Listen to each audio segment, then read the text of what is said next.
त्वमेव प्रत्यक्षं ब्रह्म वदिष्यामि ऋतं वदिष्यामि सत्यं वदिष्यामि तन्मामव मात्रावलं कामसंतानः ఇదిగో తీసుకో అమ్మా. చల్లగుండు బాబు. ఆగు బాబు, నీ పేరేమిటి?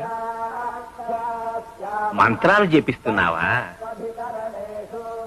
ఆ గుడ్డిదాని అవస్థ చూశావు కదా, సహాయం చేయకూడదు?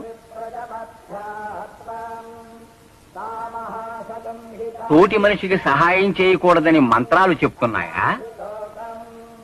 జీవాత్మ పరమాత్మ అని దేవుడే చెప్పాడు కదయ్యా. కుర్రవాడివి కదా, నీకు తెలియదు.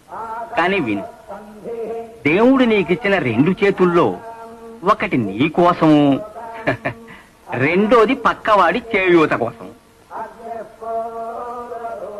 చుట్టుపక్కల చూడరా చిన్నవాడా, చుక్కల్లో చూపు చిక్కుకున్నవాడా.